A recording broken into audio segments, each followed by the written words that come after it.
podcasts you love. From people you trust. This is Twit. Bandwidth for All About Android is provided by CacheFly at CacheFly.com. This episode of All About Android is brought to you by Lantronix, maker of the X-Print server. Print from any Android phone, tablet, Chromebook, or Kindle Fire to virtually any printer. For more information, visit xprintserver.com/twit and enter the code TWIT to receive free shipping on your order. And by lynda.com, learn what you want, when you want, with access to over 2,400 high-quality online courses, all for one low monthly price. To try it free for 7 days, visit lynda.com/allaboutandroid. That's lynda.com/allaboutandroid. And by NatureBox, where you can order great tasting, healthy snacks delivered right to your door. Forget the vending machine and get in shape with healthy, delicious treats like chili lime pistachios. To get 50% off your first box, go to naturebox.com/twit. That's naturebox.com/twit.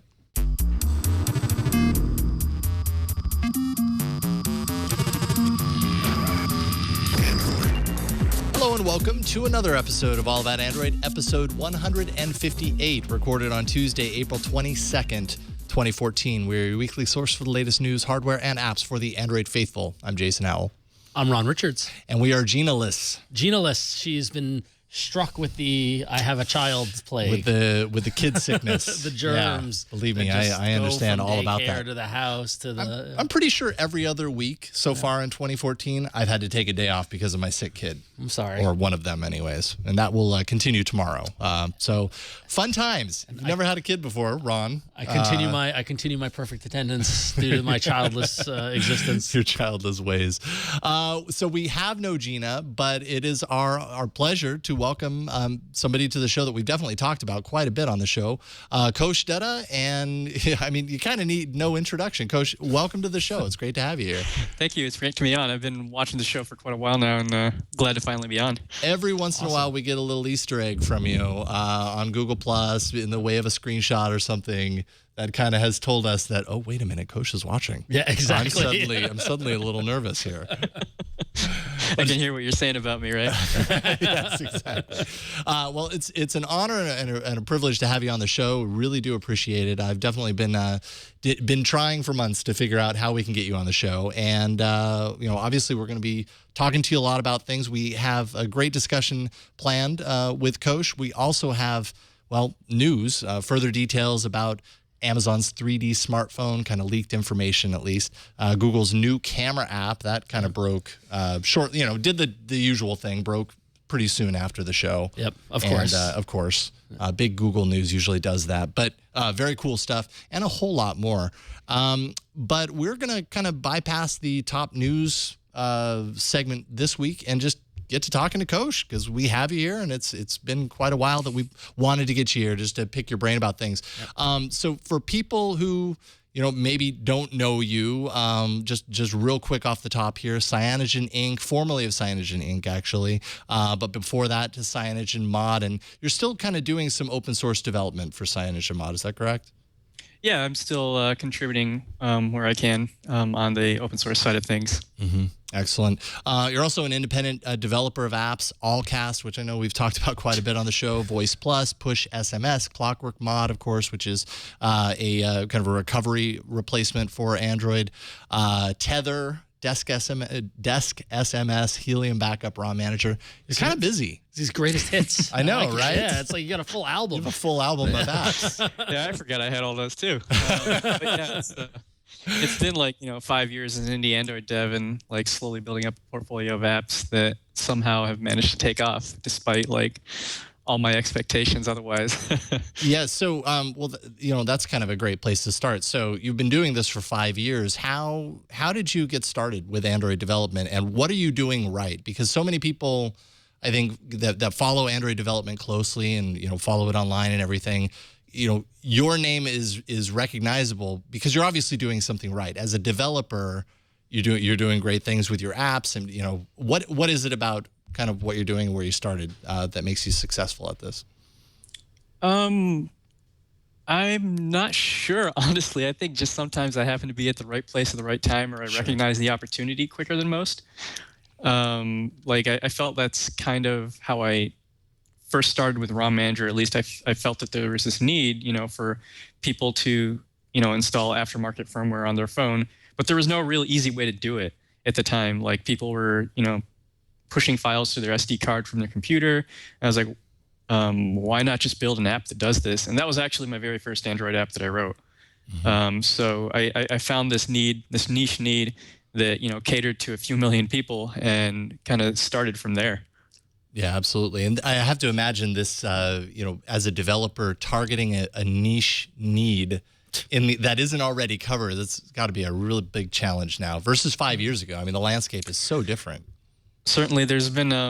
I feel like the green fields that we had when Android first came out are not so much anymore. Like I come up with these ideas. Like I have like the equivalent of a dream journal next to my bed, where I have ideas like in the middle of the night. I'll just write them down in my notebook, and then I'll look at it the next morning and I'll Google, and there's like 5 other people already doing it. So it's getting a lot harder because I would say software companies and developers are taking Android more seriously and even doing Android first type plays.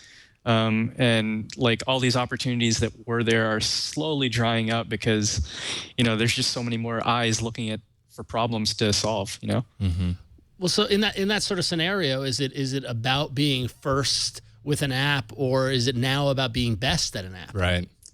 It's a little bit of both. I would say being first certainly helps. Like to speak about Allcast, I was probably one of the first people to really jump on the Chromecast platform when it came out last June or July, I think.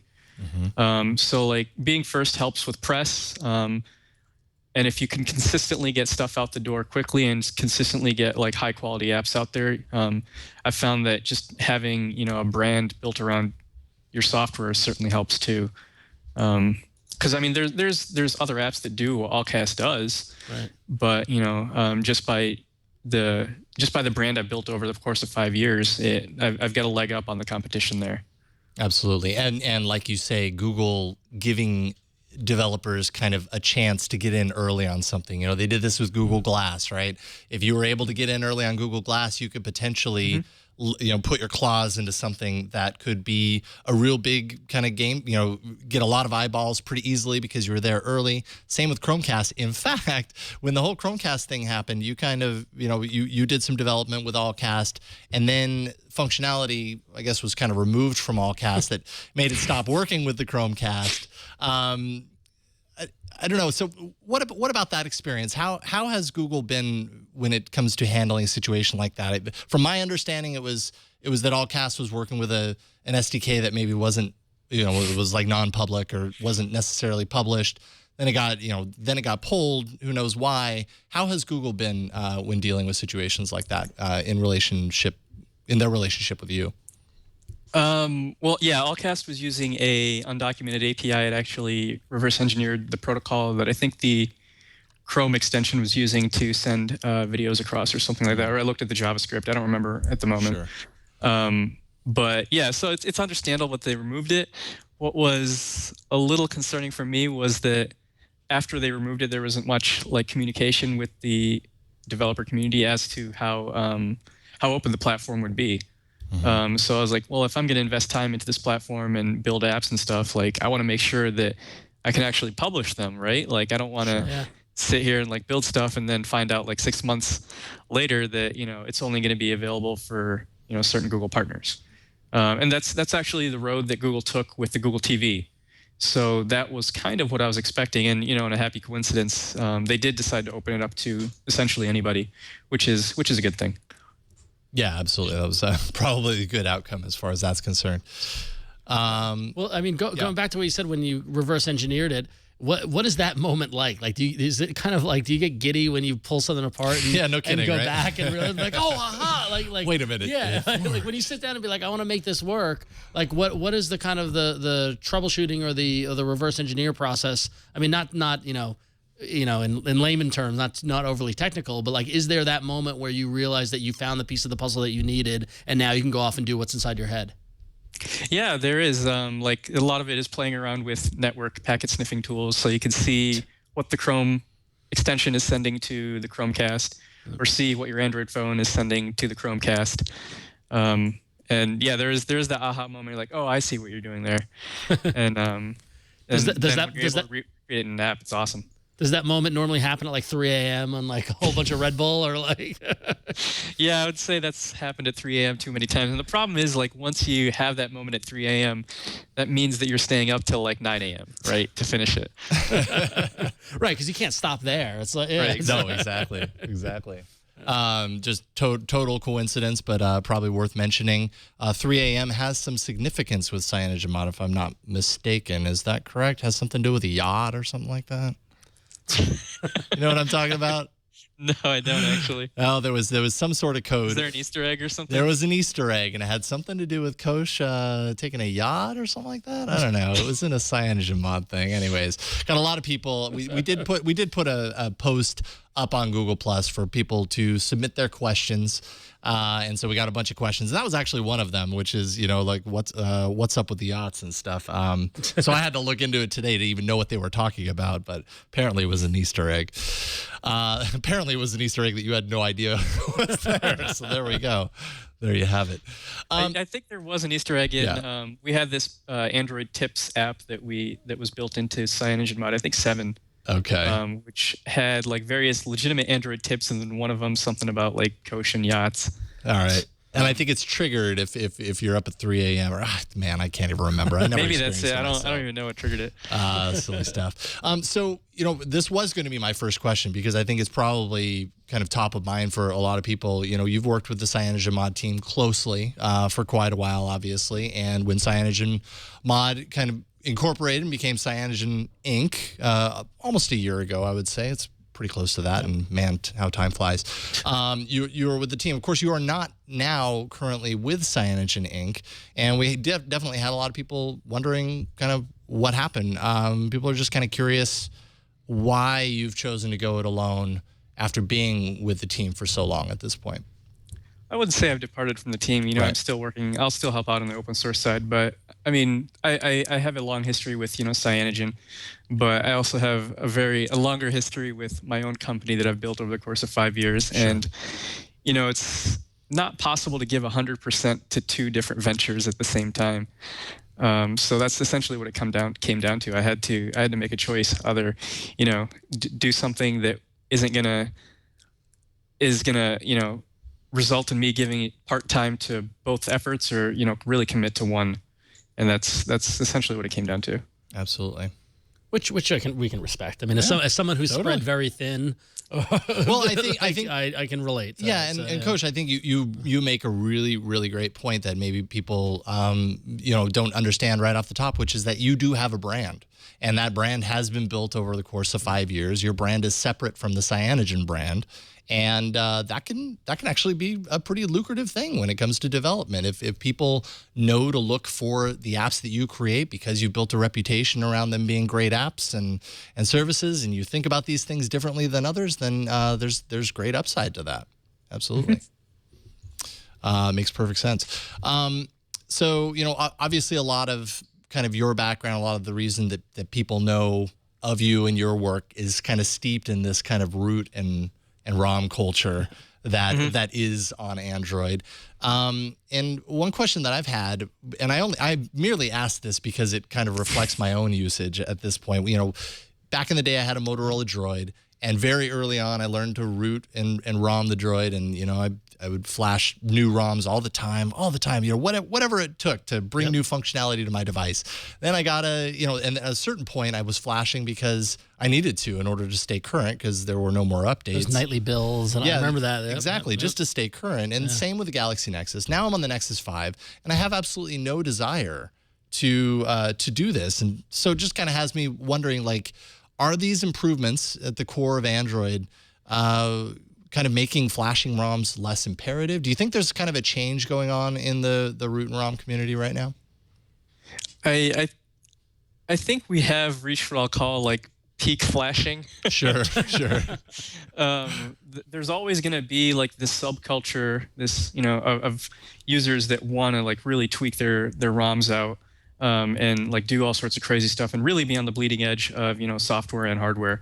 And yeah, I think that user base, like in at least from what I can tell from my analytics, is around 15 to 20 million people. And I'm not sure if you're going to see explosive growth beyond that, but I think that there is an opportunity, which is what Cyanogen is pursuing to provide a better experience, by platforming off of what these root users want. A lot of manufacturers have done a really awesome job. I'll call out HTC for one, of keeping their more recent phones up to date at least. So yeah, like one of the primary draws, like you were saying, Jason, was to keep your phone up to date because your phone was abandoned by Motorola at the time. HTC is doing a pretty good job. Like I think their latest phones are at least running 4.3 or 4.4 now, and they're consistently keeping it up to date. So I wouldn't say that it's going to go away, but I'm not sure it's going to be like. I wouldn't say aftermarket is going to blow up, though. Mm-hmm. Yeah, because it really has seemed like a very, well, and it still is, a vibrant community of very passionate, technology-minded individuals. It just seems, in my mind, it's become a little bit less of a necessity, whereas at a certain point I felt like, man, if I don't do this, I'm being left behind. I'm screwed. But I guess I also host an Android show, so maybe that's part of it too. Well, and I think also you saw lots of different kinds of applications that you could only do if you had rooted or if you had only done a ROM. And now, as we've grown, a lot of those are now available on the stock, or some of that functionality is no longer. You don't have to go through this labyrinth to get to the end result. Now it's a little easier for people to access. So I'm kind of more curious what the future of the ROM flashers and the modders and stuff like that will do that we don't have, that people who aren't flashing ROMs, like what is the new functionality that they'll be able to unlock by doing that or test with it? Does it become more hobbyist at that point, or are really the people who are pushing the boundaries of the platform the people who are flashing ROMs and doing that unique kind of development? I think that the guys flashing ROMs are always going to be the ones pushing the boundaries, and it's always been kind of a hobbyist thing. I don't think that's going to change, but I don't think it's going to grow or shrink in any fashion. I think it's kind of like matured and stabilized. I would compare it to like people running like really obscure distros of Linux or something, right? There's always going to be people running like bleeding edge stuff that are like doing really crazy things that end up showing up in like 2 versions of Android later or something. Yep. Yeah, absolutely. So obviously Gina's not here. She was so sad that she had to miss this show. She was really looking forward to it. I guess that just means we're going to have to invite you back, which of course we're going to do. But she did give me a couple of questions, one of which we've kind of already asked about Allcast. Another question that she had was, do you think that Google has been a good steward of Android as an open source project? Yeah, I certainly do. Actually, one of the things I want to talk about regards to your previous question about the necessity of rooting and flashing now. Google has actually kind of removed that need to some extent by providing what are like really extensive system updates through their Google Play services. Absolutely. And this kind of came about because manufacturers, OEMs, weren't shipping system updates quick enough and just essentially abandoning millions and millions of users. So they're doing a great job, I would say, Google, of stewarding both the open source project and making sure that the consumers that bought whatever phone are also receiving regular software updates as best they can without manufacturer involvement. Absolutely. Yeah, I was just on the Play Store yesterday, kind of looking through, and when you go to the Play Store on your device, it shows you. Like I believe I was setting up this Sony Xperia Z2 tablet. It's a fancy tablet you got there. Anyways, it needed an update to Play Services. So when I went there, it showed me my rating and everything. It's funny to look at the ratings for Play Services because it's such a misunderstood thing. Like you see all these ratings, 1, 2 stars, like, oh, it does take up space in my phone and it does nothing, blah, blah. Meanwhile, you're just sitting there going, no, actually it does everything. It is. Yeah, it's where the magic happens. Yes, exactly. You just don't understand. It's a hard thing to explain when it comes across looking like an app, but it's funny. Well, cool. Thank you for answering that. Now, kind of shifting gears a little bit. This is kind of a hot button topic, I think, for you. I'm pretty much pretty sure 1 out of every 3, comments, questions that I saw all across the internet when people found out that you were going to be on has to do with removable storage, namely. Oh dear God! Yeah, here it comes. SD cards on Android. So just to kind of catch people up here real quick, if you didn't already know, Google is kind of, taking a stance where they want to kind of excise SD cards from the Android experience, basically saying that it just makes things overly complicated, both for developers and for users. And, of course, Google has a horse in the game. They have their cloud services, and I'm sure Google hopes that if they give you 16 gigs of onboard storage and they have cloud services to serve up the rest, that's going to be sufficient. And people obviously sit on both sides. Ron, you are an avid SD card user. I was, not anymore. Well, I guess you don't have a phone that has an SD card yeah, slot. no, I mean, have you missed it? Yeah, You've seen the light. No, yes, no, yes. As I was prepping my app for the arena that we'll get to earlier, I was actually lamenting the lack of an SD card slot in my tablet because, as you'll see when I get to my demo, this app is the kind of thing where if I had several SD cards with different amounts of data, I could utilize it. I believe that. From a philosophical standpoint, I believe we should have removable storage because that allows you to expand and contract as you need and gives you more control of the device. But ever since I had my Nexus 5, I haven't missed it. Right. It's one of those things that when you had it, you can't imagine not having it. And then when you don't have it, well, at least for me, I can only talk for me. Everybody falls on completely different sides of this fence. Now, Coach, I know your stance is more or less that you agree with Google, that the SD cards can be kind of a pain in the butt for both users and for developers. What exactly is different about, this is a common misconception, I think, a misunderstanding about this. What is different about removable storage on a PC versus removable storage on a mobile device, particularly Android in this case? I actually don't think there's a difference. I call the SD card on a mobile device is the equivalent of like a floppy drive on a computer. You don't see them anymore. True. Like what it comes down to, at least from the user side of things, like developer side, why the reason users like SD cards is because they're a cheap way to get data to and from a computer, store a lot of data on your phone. And being cheaper than storing it in the cloud. Like most people are like, I prefer an SD card because, I don't want to have to worry about mobile data rates. But, mobile data rates and mobile data speeds, those are both, things that are going to improve over time. Sure. You can look at, the cost of a gigabyte of storage on an SSD was like, I don't know, like $5 per gig 3-4 years ago.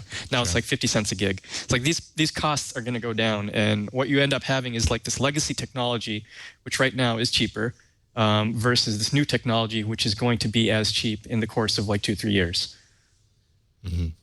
Yeah, and not to mention cheaper in the sense that I think people want the SD cards because when you buy a device, like lately, your options are like 16 gigs or 32 gigs, and you're gonna pay an additional $100 for the 32 gigs versus the 16 gigs, even though the 32 gigs is going to get eaten away by internal storage, internal storage of the ROM and whatever services that, the manufacturer decides to load on there.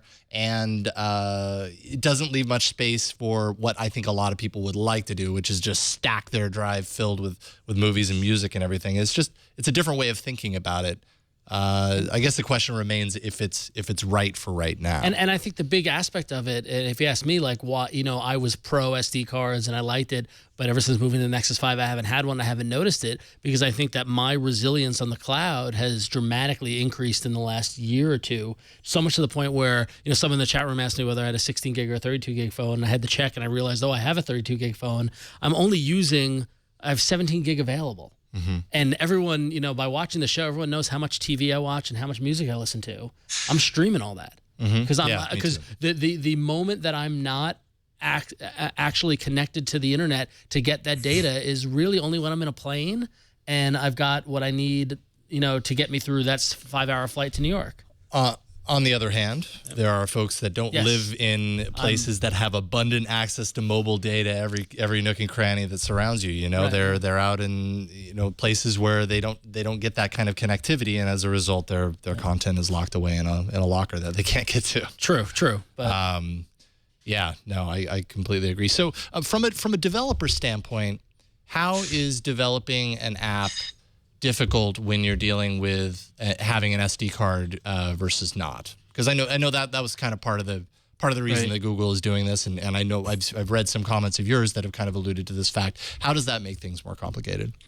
A couple of my apps deal with the SD card, like ROM Manager does. Like I have to deal with, the internal data storage, and then some devices have an internal SD card. Some devices also have an external SD card, and there's no APIs to enumerate and access these unless you start digging into internal APIs, which you generally shouldn't do. Mm-hmm. Then I have Helium, which, one of the first requests is like, I want to back up stuff to my external SD card, but there's no API to do that. I have to, once again, start digging around internals of the phone to figure out where their external SD card is, and then store stuff there. Mm-hmm. So it's a pain in that sense because there's no API to do it, and every manufacturer implements things differently. Sure. In addition to SD card performance is often really slow. Like on the gallery I worked on in CM, one of the complaints that we got in our beta group was that our photos are loading really slow in this app. And I was like, well, we've been testing it and it's just really, really fast. And then I noticed that the people that were complaining were running on devices with external SD cards. So what I ended up doing was loading a phone up with a ton of photos on the external SD card. And there you go, really slow photos loading because the SD card storage was just too slow to provide like that seamless, snappy, photo load at startup. I see. And then that kind of comes down as a negative on the developer because it's like, why can't you make an app that pulls those photos faster? It doesn't work all the time. I don't understand. Yeah, no, I can completely understand. You have this thing that's being inserted into the phone after it has been certified by Google, which provides like an inconsistent user experience and inconsistent performance. Yeah. Interesting. So there you go, folks who asked. There's kind of a your answer. Yeah, there's your answer.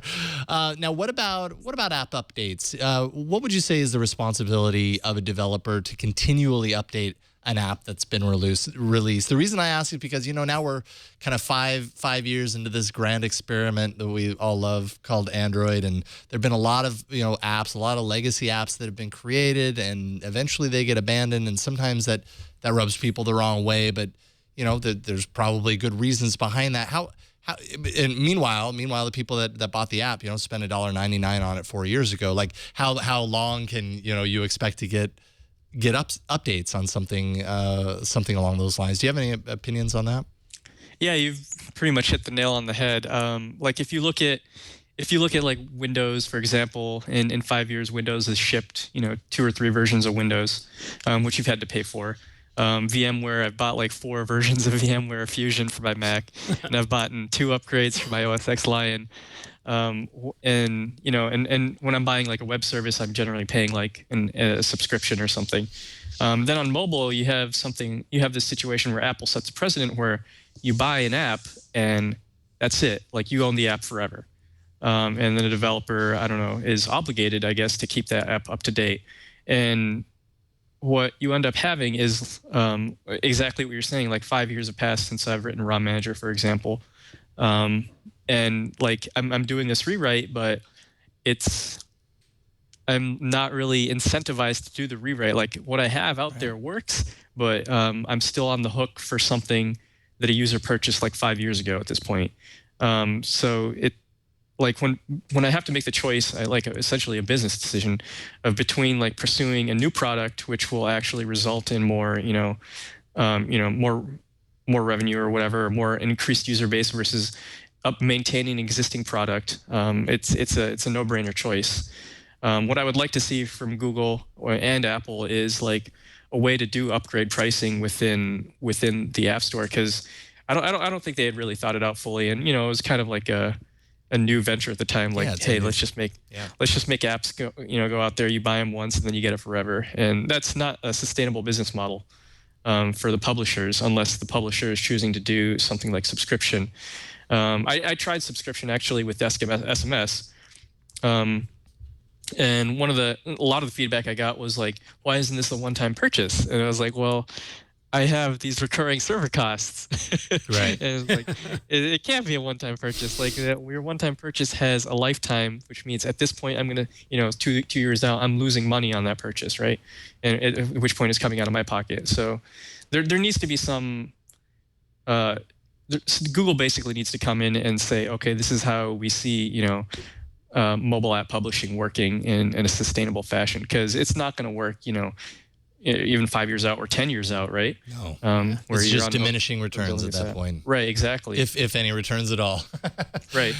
I mean, it was significant when you first developed and when you first got paid, and then 10 years later, that's pretty much pennies. Well, I don't hear the Flappy Bird guy complaining. Increments. Well, that's true. But is Flappy Bird? I mean, is he no, even? I'm just kidding. I'm just going for the easy joke. But there you go. I mean, that's a good. I mean, it's a good point, and I wonder if you see some sort of like licensing model, or you pay 99 cents for the app and it lasts it for a year or something like that, and then you have to re-up or something. I would do that.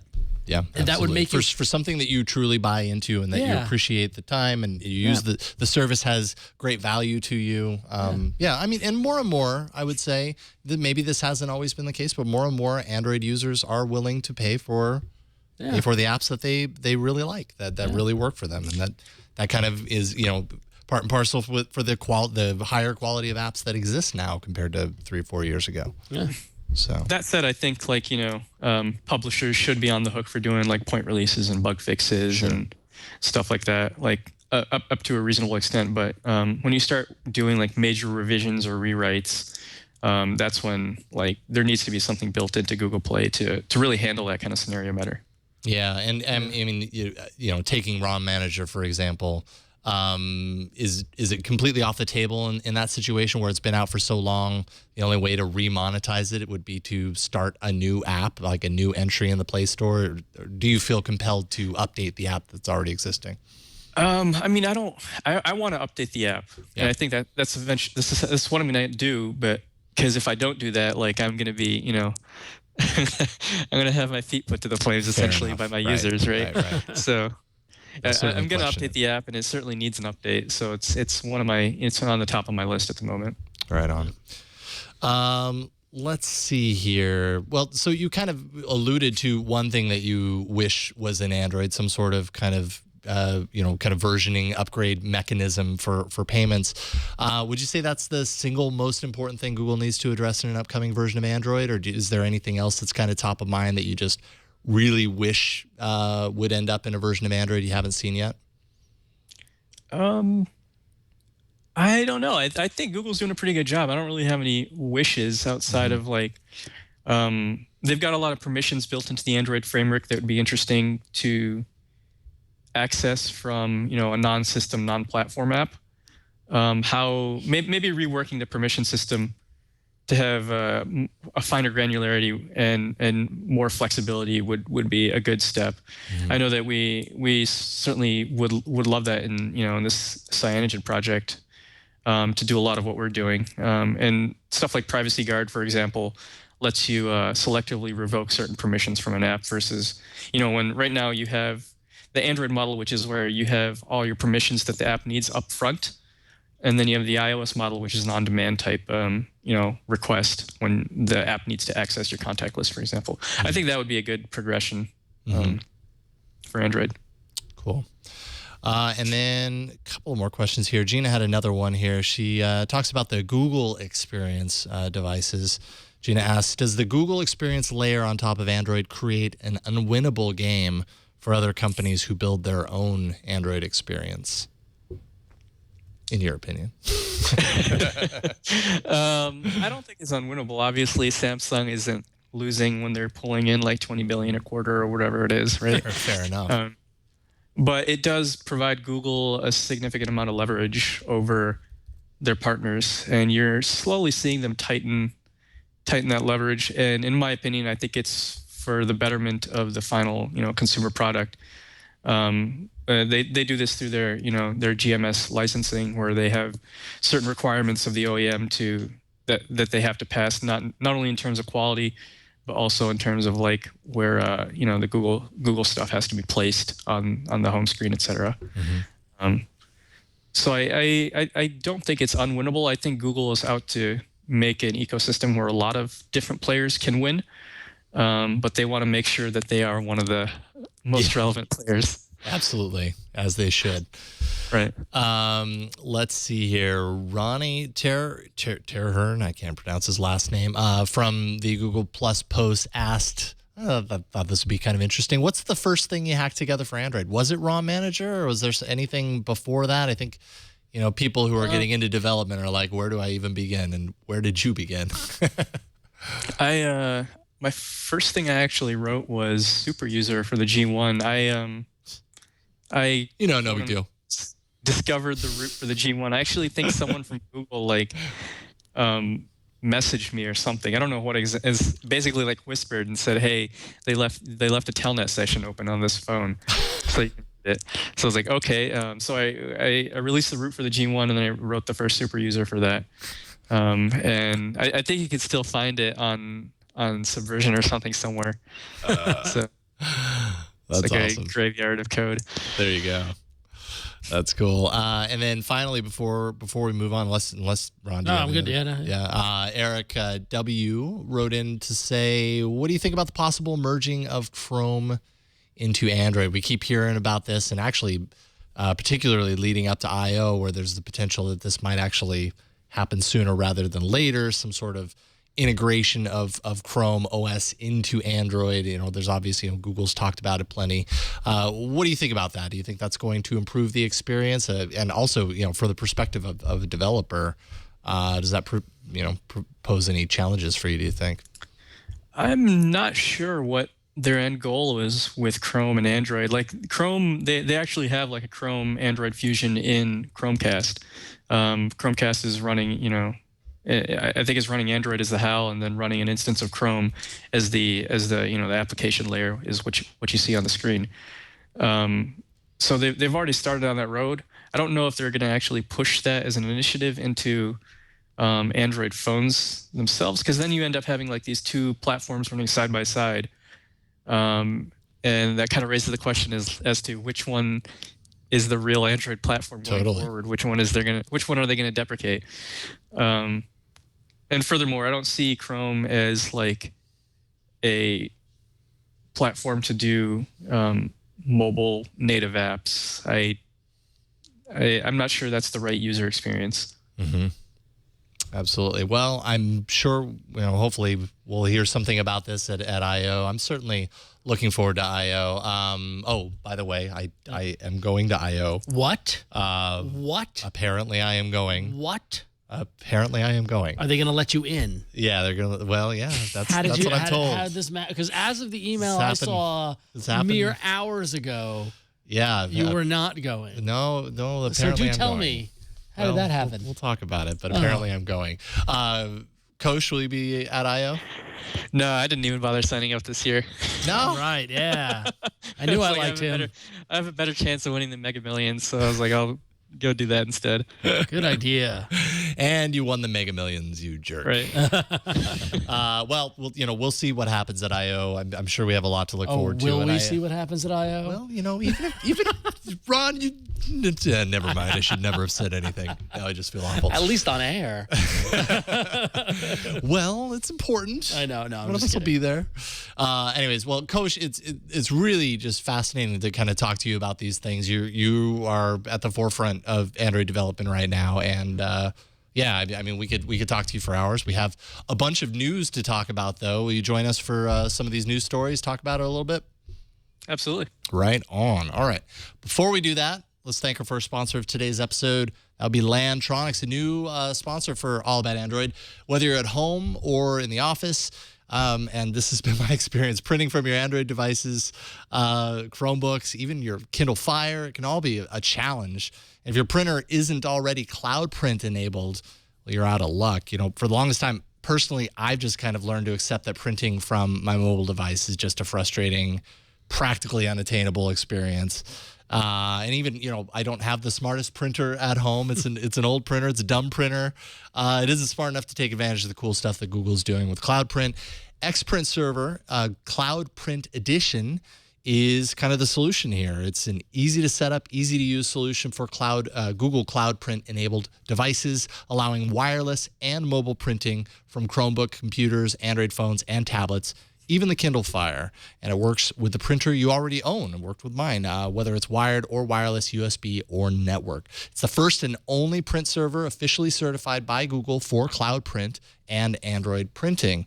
You print to your existing printers. You don't need to buy a new one. It's compatible with more than 4,000 top brand printers, and it's just easy to use. It's automatic discovery and setup of printers. You just open it, plug it in, and print. Advanced configuration available via their web interface, which makes it really easy there as well. One Xprint server supports multiple printers and virtually unlimited Android devices. It also allows your USB printers to be shared with all users over a network. So it's perfect for your home.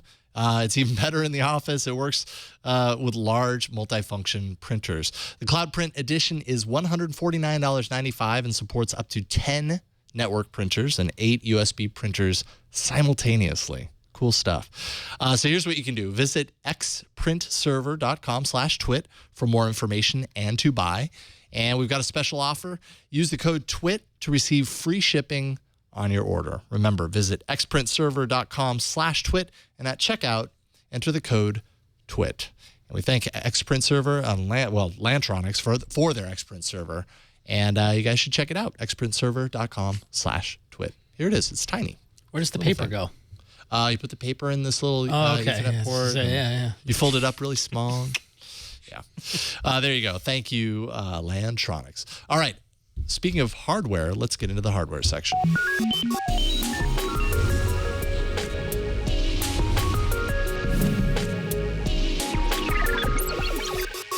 Back to rumors. All right, back to some more rumors. I know. So last week, just that time of year. Last week we were marveling at the rumors related to the Amazon phone that has been linked. That the rumors were linked to.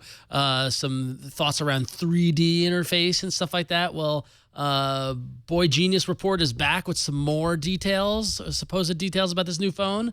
We're going to see gesture controls that enable the user to tilt the device to display additional information, differentiating the device and making it easier to operate with one hand. Okay. Some examples include seeing behind icon labels, revealing their function. Okay. All right. That's just, All right. Why would I want to see behind the icon? Like, doesn't, anyway. All right. Tilting in a map shows Yelp ratings on the map. That's pretty cool. Okay. All right. But I feel like that's just a layer. Yeah, Like, it anyway, is. yeah. Yeah, right. IMDb ratings appear in Amazon's video store. Okay, that's great. And a product images might cycle through when looking at a product.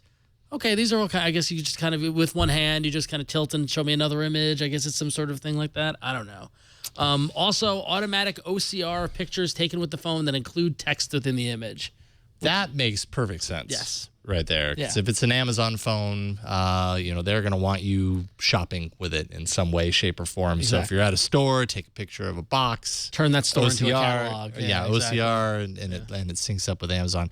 The gestures to look around things and everything, man, I suppose I reserve judgment. Well, kind of a little bit reserve judgment until I see it. But again, just kind of sounds gimmicky. I feel like that's the kind of thing that when you read about, you're like, that sounds silly. And then when it's in your hand, you're like, oh, cool, I see Maybe. it. Yeah. I don't know. Is any of this kind of getting you excited, Coach? Does this sound like between the tilt, the gestures for seeing behind icons to 3D kind of UI? Anything intriguing about this for you? You know, I feel like an old man because I'm still not sold on 3D in movie theaters. So I don't think Yeah. you're an old man. I think a lot of people agree with you on that. That was kind of my comment agreed. last week, which is that this was 3 years ago that they started developing this when 3D was kind of when everybody was trying to tell you that 3D is what you wanted. and those Maybe they just stuck with their guns. And they told us those 3D televisions were going to take off. And boy, they didn't. I've not seen I mean, that. So, Yeah. yeah. I don't know. Yeah, my TV came with 3D glasses, which have never even been unpacked. Right. So Well, in that regard, though, has 3D, at least in televisions, just become a feature that you just get nowadays for the most part? Or is Are they it still... broadcasting in 3D? That's what I No. understand. No, they're not. I Well- mean, they're the Blu-rays that have the enhanced 3D or whatever it is. I don't know. There was a 3D channel, but I think I just heard that it's really? done because no one was watching it. Yeah. And I'm sure there are a few others, but so I don't know. very, very interested to see what Amazon has up their sleeve here. But so far, the leaked information is different from what we're used to seeing. But is it necessary? And I don't know the answer to that. They're probably testing a little bit of everything, I'm guessing, right? Sure. Like they've got like these enormous R&D labs that this might be one of a dozen different phones that they have testing. Who knows? Fair enough, and who knows what we'll actually see when it gets released. So there we have that. In news of devices that actually exist, though, right now, this is the Sony Xperia Z2 tablet. I was handed this yesterday to review for next week. So next week's Before You Buy. That's a pretty tablet. I'll be reviewing this, as well as probably next week's All About Android. I'll talk about it. But yeah, it's like, man, do you remember the Wedge tablet that Sony had? That remember the one that was that went kind of triangular with the curve? Oh, that opened up, the clamshell one that opened up? Tablet P. Tablet P, yeah. That thing, remember how thick that was? Oh, yeah. Now look how thin this is. Well, and that was obviously very different. That was a clamshell, and boy, I did not enjoy that tablet. Yep.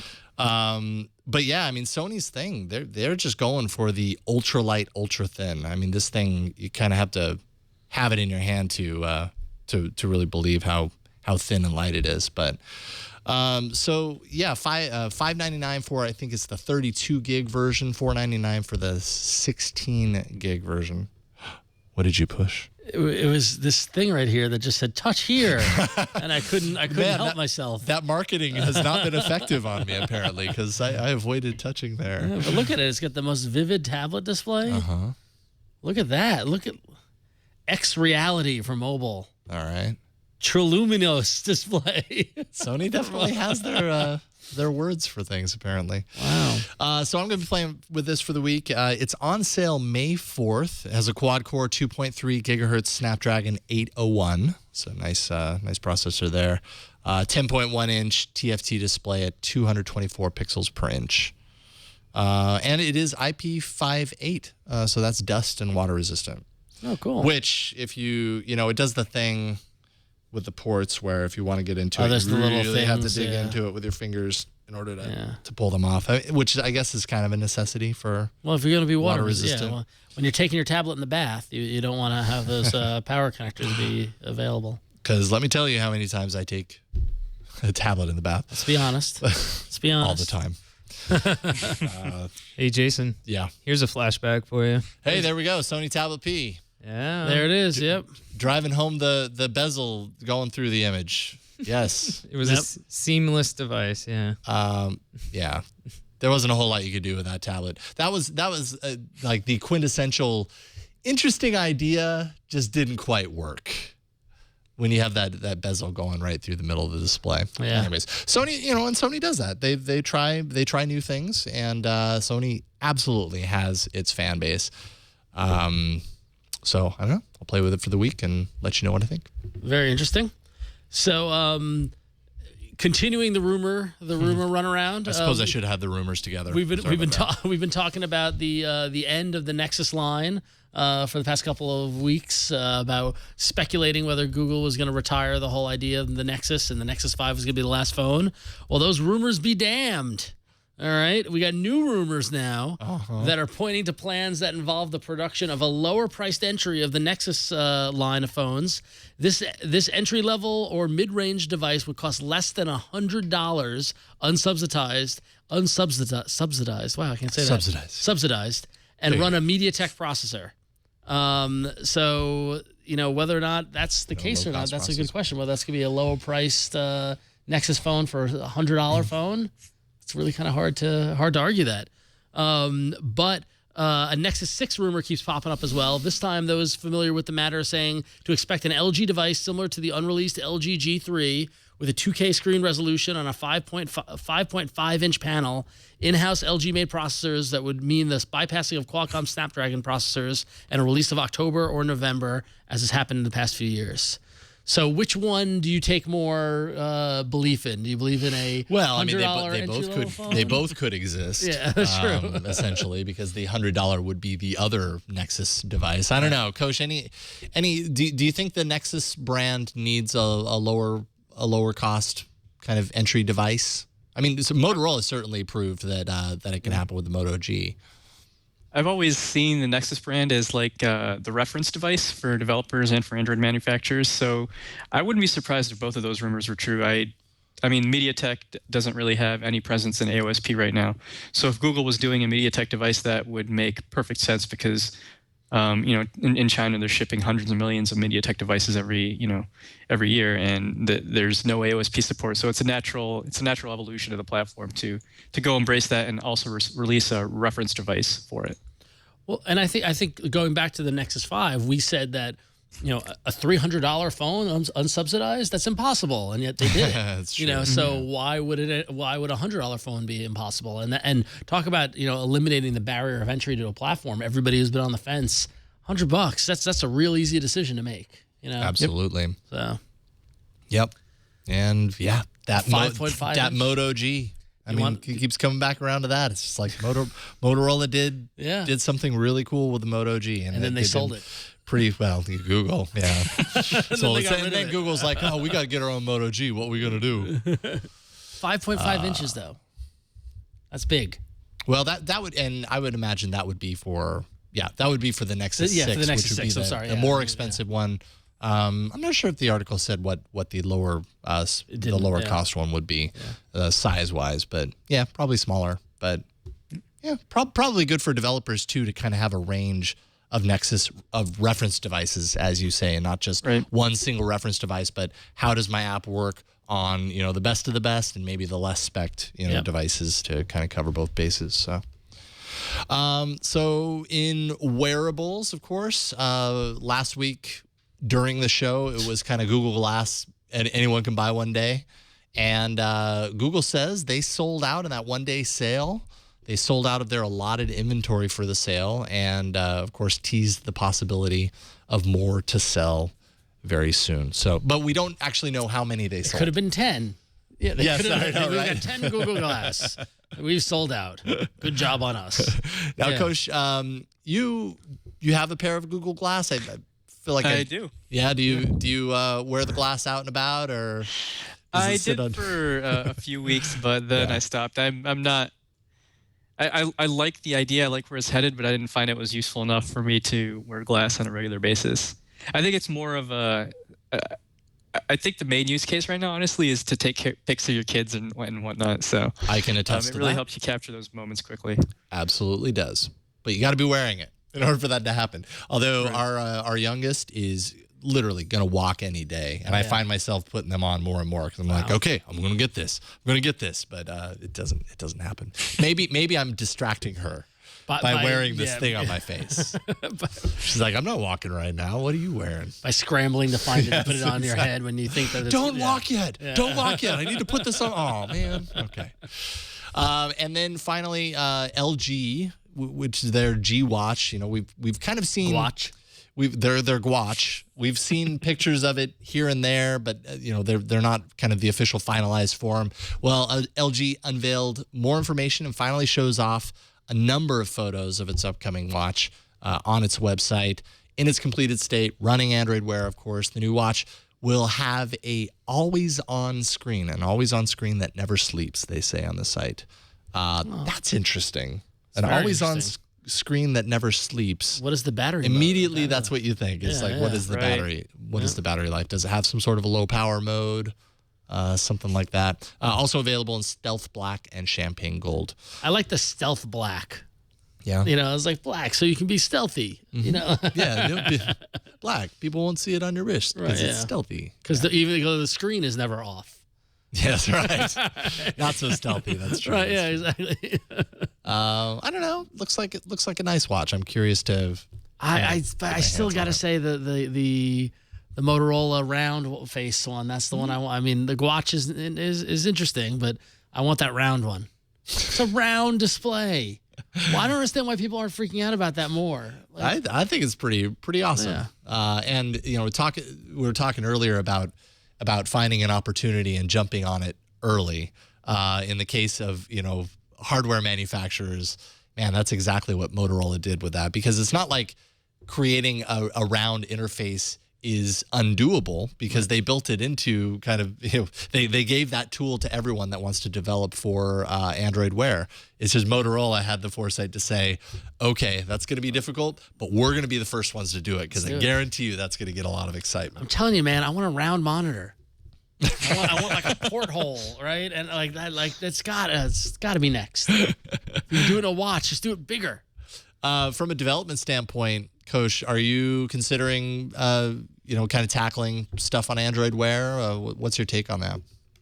I'm gonna play around with it. I'm like playing around with the Glass 2, but I'm not entirely sold on the platform yet. Like I was on Chromecast and like I was on Android when those two were released. I could be completely wrong, but I'll wait it out and see how it plays out. Of course, I'll be hacking on it, but sure. I'm not sure if it's going to be like a large portion of my time dedicated to it. Yeah. Well, cool stuff. There we go. Still, I don't know if we know a release date of the LG watch, but I don't think it mentions it either. But No. but we've been told later. And thank you, Brian. We've been see how cool is that? it's a circle. It's round. There we go. There we go. Yeah, see, that'd be so cool. Where there's a will, there's a way. No, but they were saying Q3, like Q2, Q3 or whatever for the watches. So interesting to see the website come out though. When I load up my browser, it says the site is in Korean, which I know it's not. But oh, really? Yeah, there's something wrong with the character encoding on the page. Interesting. So yeah. Anyway. I didn't get that. I guess my browser speaks Korean. Oh, well, there you go. There you go.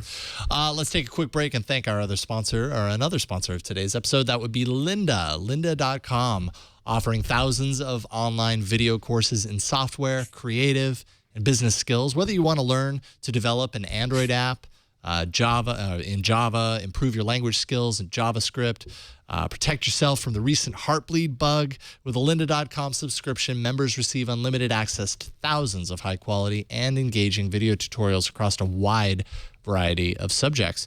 Lynda.com has a course called Building a Note-Taking App for Android, actually, which teaches you how to build a complete mobile app from scratch using the Android SDK and Java to get the job done. You'll learn to create a project, save data on a device, control your screen layouts, and more. There's also Android Studio First Look, which gives you a first look at Android Studio. There you go. The new IDE for building and packaging Android apps before its official release.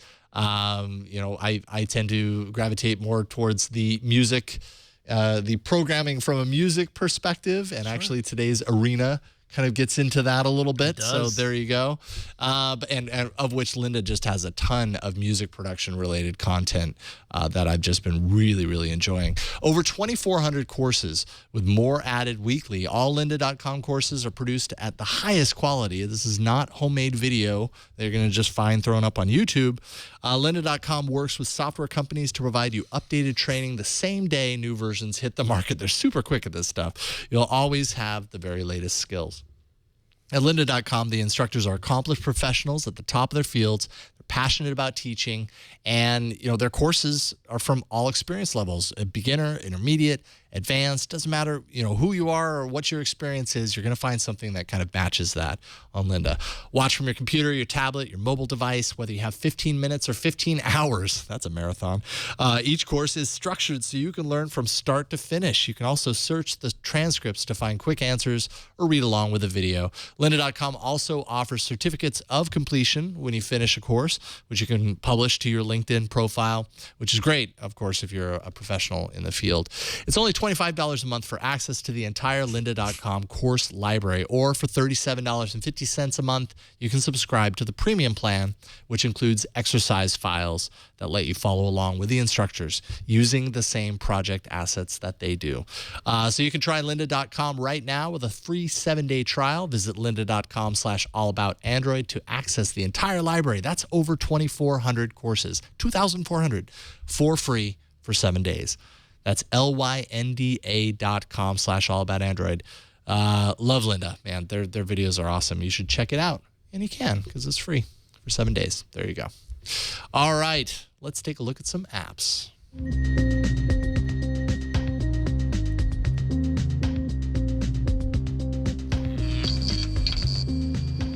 So the Google kind of snuck one by us last week. Yeah, Just they when, do. when we weren't looking, we saw How they roll. a new camera app. Actually happened to me as I was out and about, and I went to go take a picture, and I couldn't find the camera because the icon changed. Yeah, exactly. I was like, what is this? So we got the new app here.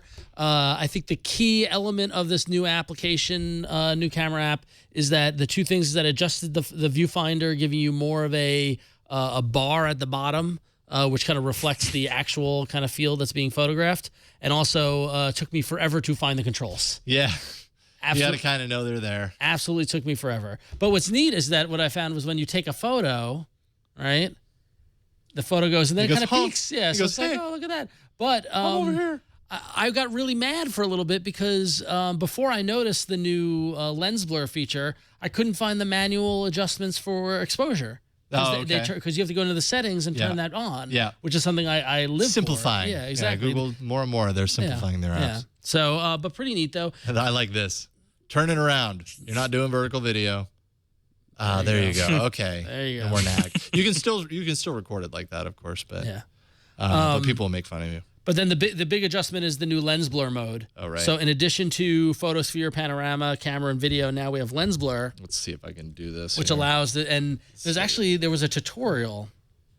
Okay. I don't know if you so can. here's how you do it. You go ahead and take it, and then you raise slowly to get a little bit of that extra perspective.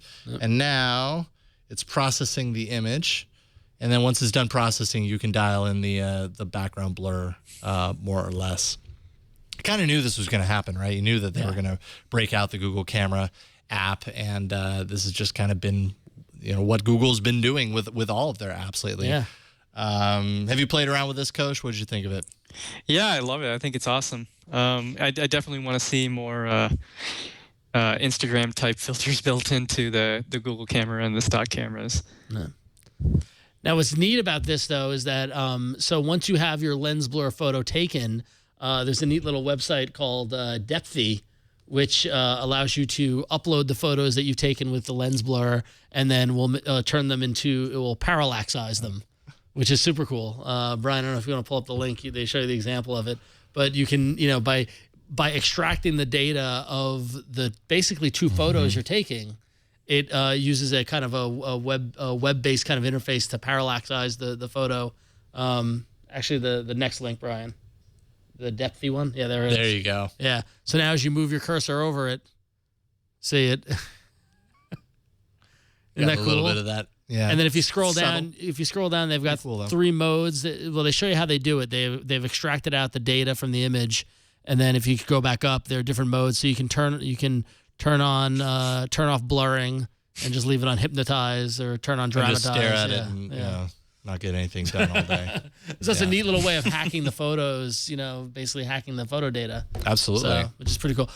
Oh, don't do that. You're putting me to sleep.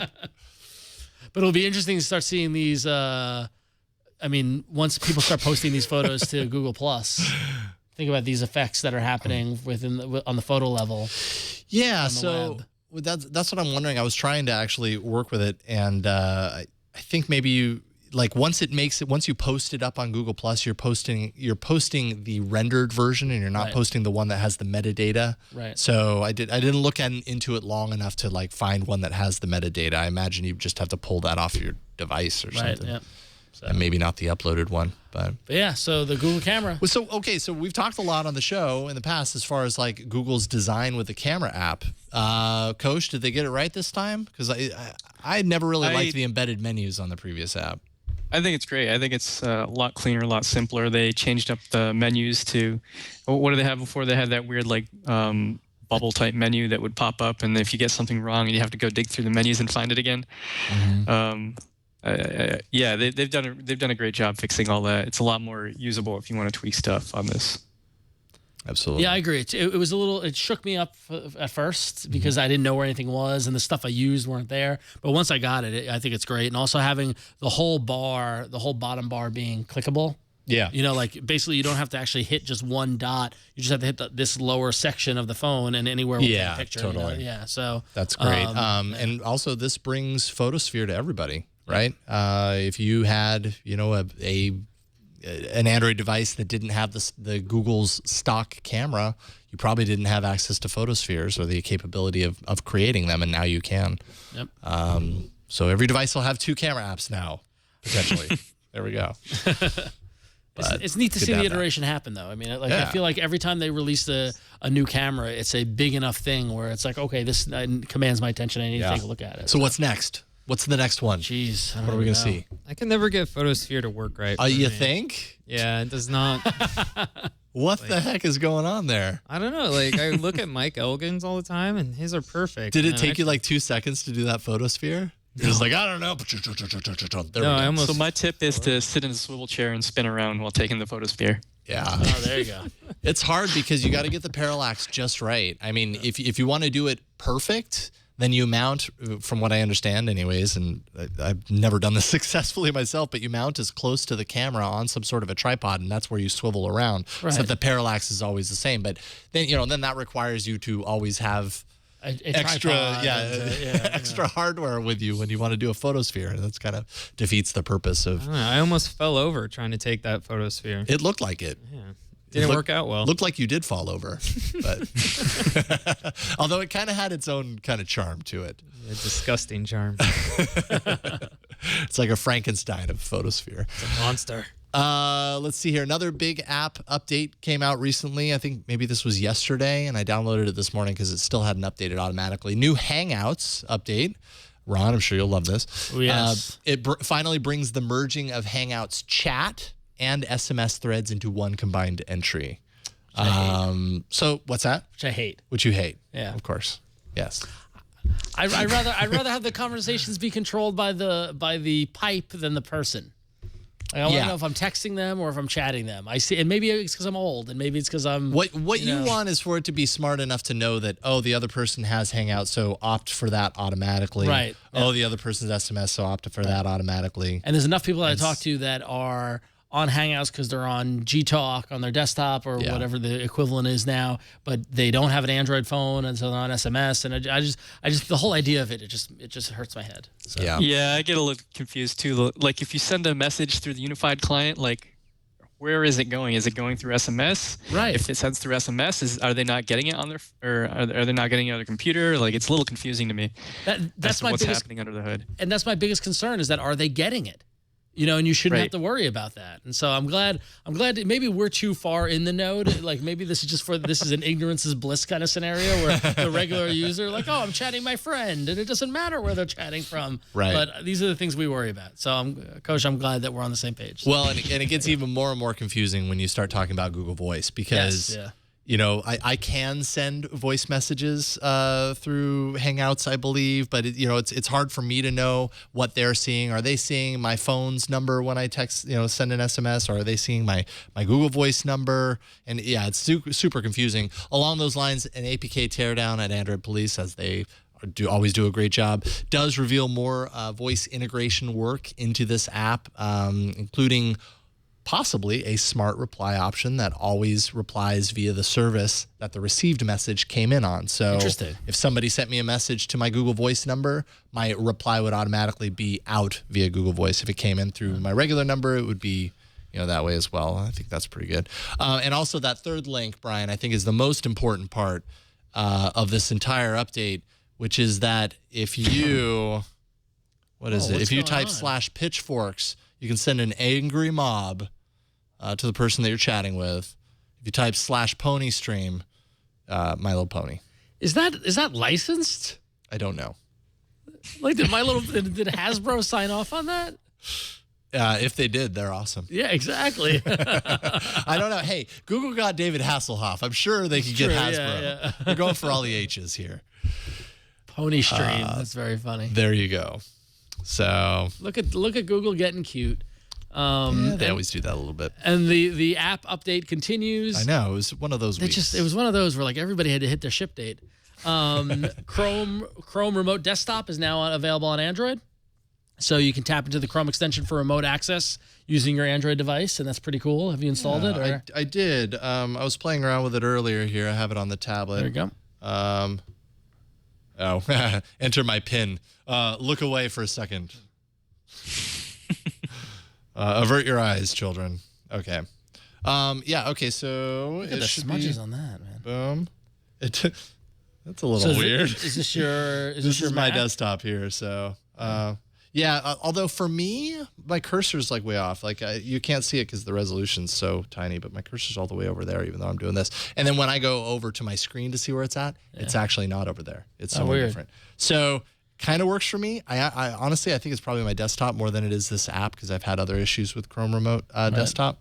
So, but there you go. There you go. Nifty that you can do it on the tablet and you don't need to pay for a service. Yeah, so I might install that myself. And additionally, now the YouTube app now allows for Chromecasting of live content, and it removes the preloading capabilities. Oh, so there you go. Well, I don't know. Did we use preloading? Coach, did you ever use it? What is preloading? There you go. See, that's probably why they. Yep. Yeah. There you go. Yeah, it's like I turned it on, and then every other day I'd get a little nag that says, "You never watch your preloaded videos. Do you want me to turn it off?" Apparently, Google got sick of warning me of that. It's a nagging mother-in-law. Let's just take it out.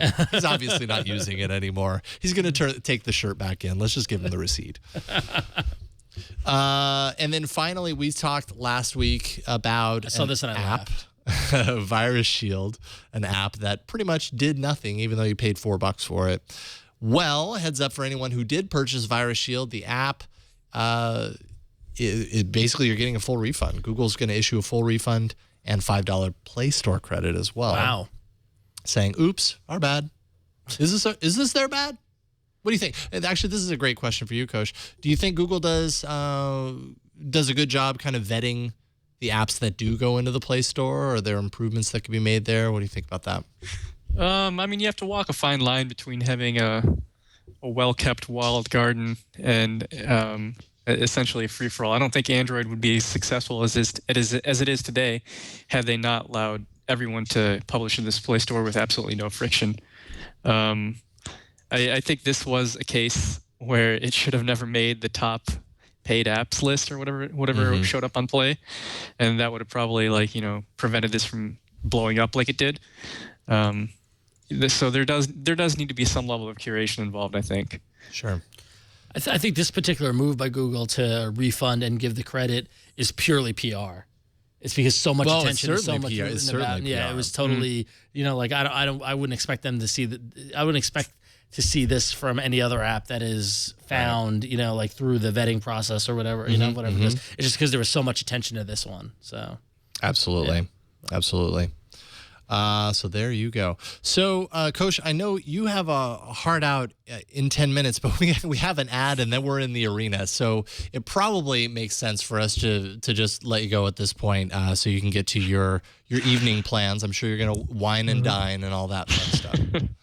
Yep. Thanks a lot, Jason. Thanks for having me. Hey, no, honestly, it's our pleasure. And I mean, you come highly requested from the fans of the show. So I know I'm speaking for everyone when I say thank you for coming on and just being a guest on the show. And we would absolutely love to have you back sometime. Great. Yeah. I hope to catch you again sometime. Right on. This is just your opportunity to tell people where they can find your work, where they can follow you online. Oh, I think both of them. Let me see if I can point right. Oh, my finger doesn't let me point in front of the green. But yeah, you can see it right there on my banner. G+2 Coach for my Google Plus and @Coach on Twitter. Excellent. All right, sir. Have a wonderful evening, and thanks again. We'll be in touch. Cool. Thanks. All right. Keep up the great work. Take it easy. Bye. All right, everybody. So before we get into the arena, a musical arena this time. It is a musical arena. Let's thank our final sponsor of today's episode. That would be NatureBox. It's easy to talk tough about eating right, but when you're starving at 3 p.m. like I was, and you're just all cranky and lightheaded, the evil vending machine or the what we have back there, the bookcase filled with junk food, it can seem like your only friend. And let me tell you, I hug that bookcase of junk food every once in a while because it's all I have. Bookcase of junk food. Don't give in. Keep your eye on looking and feeling great, and head over to naturebox.com/twit. And wouldn't you know it? Do we have one? I have one. Now this right here. This is a NatureBox. You know it because it says NatureBox on it. It says Nature Box, and it's a box. It has not been opened. Wow. I don't know what snacks are in here. It's unique. Dude. I've cut it open because I didn't want to hurt myself. Yeah, let's see. But, so we'll go ahead and open it for the little camera here. Okay, please pardon our crumbs. So maybe there will be crumbs in there, a little informational stuff. So we've got sriracha roasted cashews, already talking my language. Are you kidding me? Dark cocoa almonds. Yeah, I got to finish the show before I can eat. Blueberry almond bites, peppery pistachios, Big Island pineapple. I'm pretty sure the Nature Box just has some person whose full-time job is to name these things tantalizing names. The copywriting is top notch. So, Ron, I implore you to test out one of these while I read the rest of the ad. Wow. You're going to make me do it live. Yeah, well, hey, somebody's got to do it, and I need to be able to read. All right, I'm going to go for the Big Island pineapple, these dried pineapple rings. There we go. Nature Box sends these great tasting snacks right to your door with free shipping anywhere in the U.S., and, these are healthy, satisfying snacks. As you saw, there's over 100 more. I'm not even getting a chance to get into it. than some of the others. Barbecue kettle kernels, French toast granola, all with zero trans fats, zero high fructose corn syrup, and nothing artificial. Nature Box is the snack happy gift that keeps on giving. Order a 3, 6, or 12-month subscription for that special person in your life that you want to have snacks. This is fantastic. We'll see. I would eat the hell out of this. Yeah, but I'm really tempted. Oh man, it looks really good. If you're gonna read, I wouldn't do it. I know, but I really want to. This is good. This is gonna be hard for me to stop here. So remember, get a 50% off of your first box. Go to naturebox.com/twit. Stay full, stay strong. Go to naturebox.com/twit and eat some of this stuff. We thank NatureBox for their support of All About Android. See, I'm still tempted, but there's talking to be done. Why don't you toss your TD some of those, huh? Some snacks over here would be nice. Here, it's kind of the shape of a Frisbee. Let's see if this works. This is not going to work. Oh. Are you kidding? You got it right in my mouth. Good shot. Oh, okay, excellent. All right, cool. Pick that up later. All right, thank you, NatureBox. I can't wait to eat this later. All right. Thank you, Vanna. All right, Android Arena time. Let's go. Stop it. Stop teasing me with food. Let's go to the arena. Okay. So many enter, but only one lives. Android Arena. I think I figured it out. That was really good. What did you figure out? As each of us is showing off our own app. That's when you can eat. That's when you can eat. Right, there you go. All right, cool. Well, I'm going to have to wait a little bit longer because we have to go into last week's poll. We had 4 amazing apps. I heard from some people that said this was the best arena ever. It really was. They installed all the apps. It was a really solid arena. And this morning when I checked the rankings were very even. I was curious to see how they still are very even. But there was a lot of movement. There was. Yeah. And Mailbox reigns supreme, 27% of the vote. Bonzo Word Puzzle came in second. There you go. Thank you for the golf clap. Second at 26%. App Eater, which was Gina's app, which I actually used last week because I needed to uninstall a ton of stuff off my phone. There you go. And it was really handy. 24%. And then Huey. Probably because it requires extra hardware and stuff. Probably, yeah. Anytime we have very an cool, app that's though. tied to hardware or geographic region, it doesn't do so hot. It's important to note that this arena, thanks to Wade County in the chat room, puts me at 5 wins. Wade County's keeping track. Compared to your 3, Gina's 4, and Guest's 3 wins. So as of right now, the rankings are in, and you, sir, are in last. Suck. Wow. Yeah, and you know what? We have a 50-50 shot here. We do. It's just you and I. Yeah, so this is a coin toss right here. We need some sort of like handicapping when there should be extra points when there's only 2 of us. I don't know. All right. Well, you came in last, so you're gonna lead us off. So. All right. So I changed mine up last minute. I had something completely different planned, and then I saw yours, and I was like, you know what? There's only 2 of us. Let's make this a themed arena around music apps. Sure, that's what you said. You're like, wait, he's got a really good app. Let me change mine. I thought mine was pretty strong, but I think I thought it would make for a better arena. Yeah, no, I like it up. the And theme. I've been sitting on this one, and we haven't done a theme in a while. And this is a theme that is close to both of our hearts for different reasons. For very different reasons. Which I think is important. So mine is called Easy Band Studio. And what is it? It's basically a music accompaniment tool for musicians. And I find all the time I have ideas for songs in my head, or I'm feeling particularly musical, and I want to put something down because I'm not close to my computer. I don't have a guitar in front of me and a way to record it, to kind of record this idea.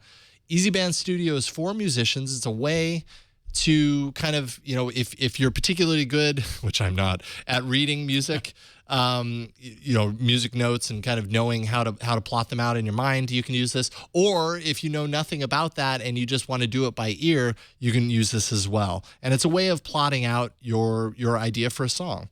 The way that they do this, it looks like a little bit of a templatized version, right? Like, let's say I had a song, in mind, and it required an acoustic guitar. So I go ahead and select acoustic guitar. Tilt a little. Thank you. Thank you for that. Anytime. Okay, so what you see here, this is a demo song. So I'll just go ahead and hit play here. So what they've done is they've created a chord structure that kind of, embodies what their song is, essentially. It sounds cheesy, right? But the point here isn't that you're composing music that you're going to listen to later. The point is that you're capturing an idea so that later, when you finally get to an acoustic guitar, you can actually lay it out and that idea is not completely lost. So if I trash this, good, trash it. Maybe, I see. No, you know what? I need to go new. No, don't save that project. All right, so here I am with a regular template. If I just hit one of the notes one time, nothing happens. But if I double tap it, then I go into preview mode. So this is where, if you don't necessarily read music, but kind of an idea in your head, you can find the note, and then you can change, kind of the chord structure of it or whatever, find the right one, and then you drag it down on the timeline. And you can change the timing of it, and essentially you can just do this the whole way through. I'm just going to create something that's weird. Okay, I'll do whatever. Okay, there we go. Now I have a very basic song, essentially. It's not very good. Oh, don't be hard on yourself. I don't know. It kind of sounds like Beck to me, man. Yeah. Don't be hard on yourself. It sounds good. Yeah. If I wanted to turn this, say I actually really kind of envision this to be a hip hop song. This should be funny. You activate the hip hop machine 4/4. It's sick. Yeah, that's all I got. So there you go. Don't do that again. Okay, all right. Was it the word sick or was it the? It was a little bit of both. A little bit of both. Yeah. No, I felt it when I said it. I was like, oof, man, that was harsh. But you took the risk. That's why I respect you. Yeah. I might not have liked it, but I respect it. I put myself out there. What can I say? Flip flop. Not sure what this is going to sound like. Bleak says, I don't think they say sick in hip hop. You're right, they don't.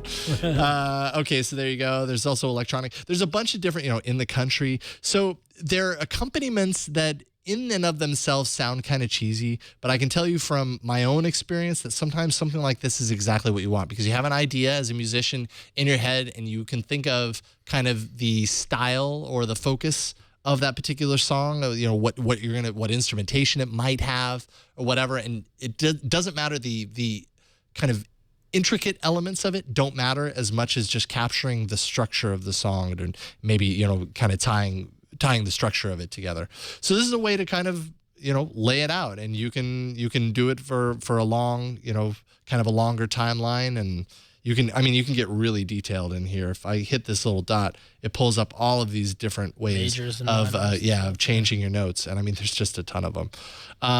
So admittedly, this is probably better for someone who does know how to read music better than I do, which is not very much at all. It would probably be extremely useful, because then you could just look at this and be like, yeah, I need a D sharp, I need a C major, blah, blah, blah, blah. But if you don't, and you just want to tap around, that works too. See, I'm flip-flopping. Cool. Have you ever written a song with it yet? No. Are you going to?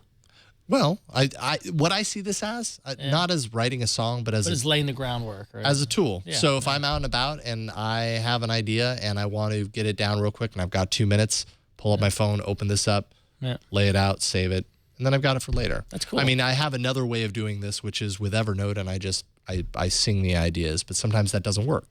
And sometimes then you look like a crazy person on the street. I'm pretty used to looking like a crazy person on the street because I've been doing that method for like 3 years now, which is great because I have this like huge library of ideas that I've gotten through every day. You should put I always have something to pull from. But this is another way of doing that. You should put out a record of the voice notes. Oh no, I'm not sure I'd ever do that. Is that genius? You guys got me. Seriously. Yeah, no, that would be embarrassing. That'd be awesome. I'd pay for that. I'd do a Kickstarter for that. Oh, wait a minute. You pay for it? Okay, it's totally worth it.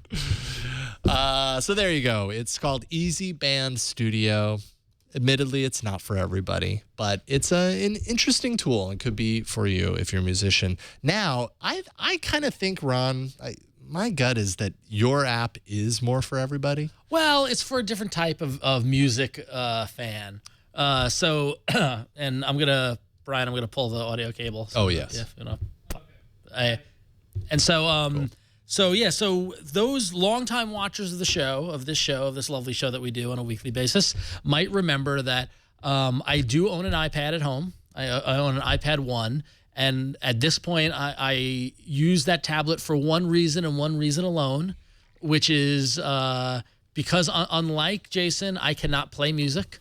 I've tried to play guitar, I've tried to play drums, I've tried to learn. I just don't have it in me. I'm not that kind of person. But I do love music. I do love listening to music. And a couple of years ago, at the urging of some of my friends, somehow I stumbled into the world of as Jason dives into the nature box. Oh, I should have.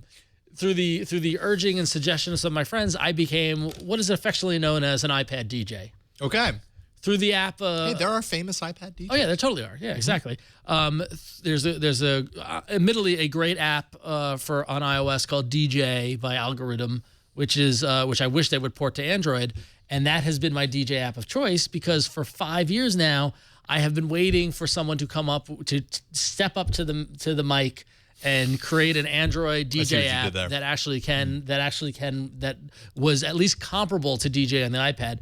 There have been I can't tell you how many DJ apps I've gone through in Android that they're just weak. It's just like total, like we're talking G1 style design, you know, like just really bad, not a lot of controls. It's that way with many music production apps on Android. Really slow. Like talk about an area that if you were an aspiring developer, get into music. You know. Yeah. Well, there are technical issues that Google needs to address in order for that to happen. By a large degree. I think your app kind of gets around it though. Yeah. Don't ask me how. Maybe you know how. I don't know how they get around that. All right. But so finally I found a DJ app that I think I could jettison the iPad and just use my Android tablet to DJ on my future DJ gigs. And it is called Cross DJ. Now, interesting, it has, before I show the app itself, and Brian steals my thunder by showing it in the Google Play Store, like he does every time. Totally on purpose. He does it on purpose. Interesting business model around this app. There are 2 entries in the Google Play Store. There's a free app, so you can download it, give it a shot, try out some of the functionality. You're limited to 20 songs in a DJ session, though. Buy that. And they have in-app purchases enabled where you can unlock that and have unlimited songs. And there are different effects that you can use in-app purchasing to buy. Or if you know you want it, there's a $9.99 version that is completely feature full, 100% functionality just for $10. Where I was like, oh, that's a really interesting kind of approach to it. You know, we're talking about different business models and things like that. Yep. If you want the full app, just pay the $10. If you want to try it, try the free one, and then unlock what you need to as you need to unlock. So I actually have the app here that we can show you, and I'll just pull it up. So here it comes up, and now what it is now my only real complaint about this is that it utilizes the storage on your device. So this is where we're getting to. If I had an SD card slot, I could have an SD card filled with MP3s. It would be your virtual record bag. Exactly. Yeah. But in this case, I've got to move MP3s over to the thing. It doesn't connect to the Google Play Store, so there's no streaming, which I wouldn't want. Because when you're in a club scenario, you don't, you know, it's not, you know, but whatever. Unless you could move them offline or something like that. But. Yep. So real simple, what you got is you got 2 decks, right? You tap on the music icon and it goes into your file system. Here I've got a couple albums loaded up. So I'm gonna queue up and I'm gonna put on some New Order, right? And then what it does is it pulls in the song, and you see there it's giving you the waveform to give you an idea of what's coming up, exactly like the app that I use on iOS does. So once it's all there, I can just hit play, and it will start playing, assuming that the audio is turned up. Yep. All right. So what we got here is I've got my crossfader, so I'm going to move all the way over here. It's giving me the beats per minute down here is 140, right? I can stop playing. Oh, you just shut down the party. Okay. So now while that's playing, I want to queue up my next song, right? And so then I can just hit go back, and I'm going to go into some Pains of Being Pure at Heart. And so that's playing, and everybody at the club is dancing, and they're having a good time. Well, there we go. All right. So now if I need to cue this up, sorry. I don't have the setting turned on, but if you have a audio splitter, you can turn on the setting to allow you to have headphones on where you can queue up the second deck, which is, if you're a proper DJ, you absolutely need. But let's say I've queued this all up, and so I'm going to start playing this song, and then I can just do the crossfade. Right? So I can stop that if I want to do a little scratching. Hey, there you go. So it's pretty much got everything as an amateur, not so great DJ that I need. It's got everything I possibly might need. So you've got control over the low and the mids and the highs, so you can adjust it for each deck, which is neat. You know, I can bring down the volume. I'm gonna switch that over there. Anyway, so they've also got a bunch of different, I haven't paid for the full app, so they've got a bunch of different audio effects and things like that that you can do through the in-app purchasing. So it gives you the control you need. Here you've got the settings, so you can record your entire set. So which is what I like to do is when I'm DJing, I just hit record when I start, so I have everything I played. What's a great thing actually, which is fun, is that the auto mix feature. If you're just having a party at your house and you've got all your music loaded on your whatchamacallit, on your tablet, you just press auto mix and it will just start. It will basically DJ the party for you. Question in the chat room: it will adjust the pitch to match the sync of the song. So for example, here we see this one is 140.8 beats per minute. This song is 80 beats per minute. I can press sync on here and it will adjust to match as needed. And then you can also control through this area here, which I forget how. Sorry, live demo. But anyway, but so you've got control over pitch and that sort of thing. So it allows you to do that, kind of, a lot of people, I don't particularly subscribe to the play a song that match the beats per minute or move. I just play the songs I want to hear, so I don't really pay a ton of attention to that. But you can adjust the sync and that sort of thing. So, see, that's adjusted. Oh. Yeah. So that's pitched up right now? That's pitched up to match, yeah.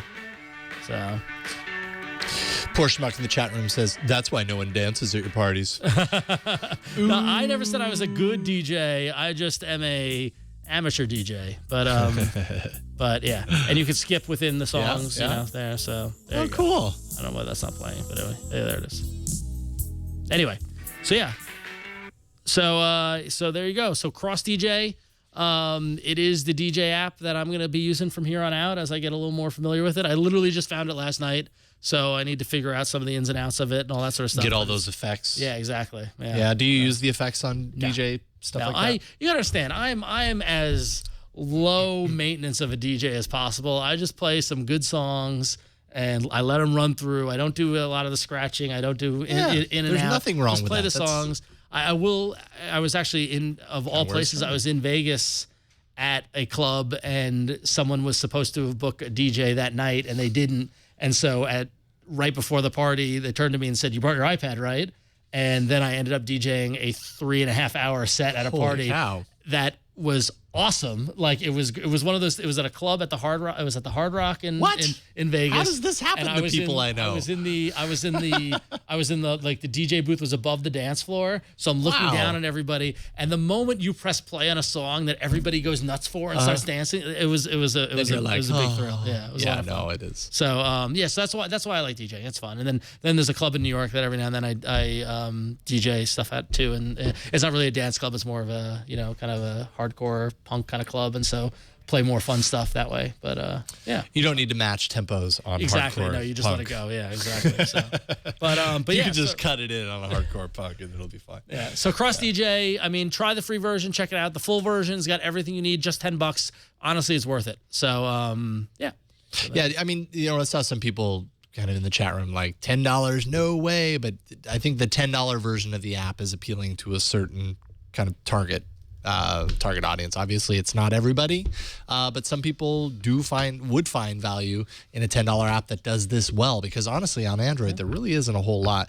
And if the quality of the effects that are built into it and all that kind of stuff that you do get for that extra cost are worth it, then yeah. It's funny because I downloaded... I mean, on iPad, these apps cost $20. Certain ones of them are very expensive. And then I downloaded the free app, and then I paid I think $1.99 or $2.99 to unlock the 20-song limit. And then I saw another one was an in-app purchase, and then I discovered the full price app, and I'm like, oh, I should have just thought I paid for the full price app because I'm going to do it anyway. So, $10 is not that bad. So, so there you go. Check it out, Cross DJ. If you're looking for a great Android DJ solution, I think we have it. So, and I failed to mention that my app also is a paid app. It's $3.99. So there you go. There you go. This is a all music. Yes, you pay for it. App Arena. All right, so you can vote for your favorite app from this week's arena. It's practically like flipping a coin at this point. Really who's going to is, win? Because there's only 2 of us in the arena this week. And if you go to aaapoll.com/158, you can vote for your favorite. Cross DJ and EC Band Studio are pretty much neck and neck right now with 15 total votes. So, this could go either way, folks. I feel like we say that every week. It really can, though. But it is true. Yep. All right, that is it for this episode of All About Android. Super sad that Gina couldn't be here today, but she will hopefully be back next week. So we'll see about her and her hopefully improving health for next week. Ron, it was a pleasure. Always a pleasure. Always a pleasure. Where can people find you? People can find me over at about.me/RonXO, where you can find links to my Twitter and my Instagram and Google Plus and all that fun stuff.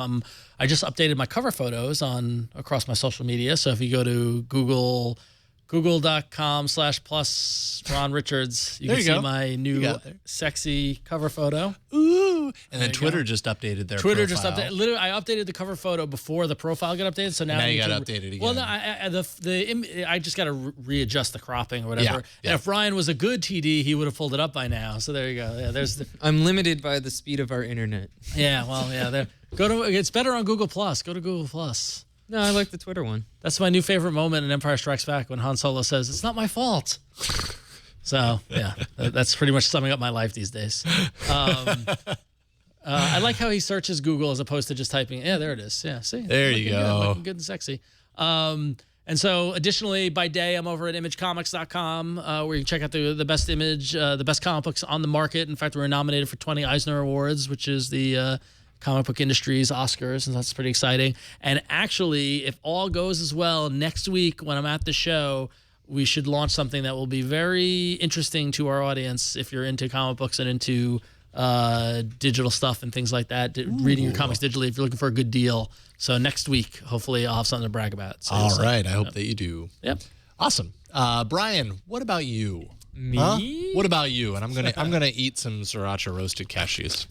Right into the mic there. Well, you can follow me on Thursdays. I do a show called Know How with Padre. So that's always a lot of fun. But if you want to follow me on Twitter, I'm at cranky_hippo. I recently changed my cover too. Except you didn't upgrade your profile. No. It's not as cool as mine. Well, I'm not a sellout. That looks like an old profile. Whoa. Did he just say I'm not a sellout? Hey, I just He's not saying anything about you. He's just saying something about him. Yeah. myself. Yeah, not you, Ron. That's There not you go. Sean. Yeah, there you go. Yeah. So yeah, that's about it. Oh, and I've been going through Twin Peaks, so I don't know if anyone here's watched that show, but I've been posting things about that because it is fascinating. Twin Peaks is awesome. Sadly, I remember watching it when it was on, like broadcast. Oh, The first time. yeah. You're old. It's a Netflix thing for me now. Awesome. Well, thank you, sir. And you can find me at about.me/Jason Howell. If you want to find my music, you can find it at yellowgoldmusic.com. And yeah, that's pretty much about it. So that's it for this week. Leave us a voicemail. Send us, your voice in the form of a voicemail, 347-SHOW-AAA. Send us an email at aaa@twit.tv. You can find our show on Twitter. It's at Android Show. We are on Google+. Just search for the community or the account, just All About Android. You'll find us. Reddit, twitaa.reddit.com. Show notes and past episodes found, of course, at twit.tv/AAA. You can catch us live every Tuesday starting at 5 p.m. Pacific, live.twit.tv. That's it for this week. We'll see you next week on another episode of All About Android.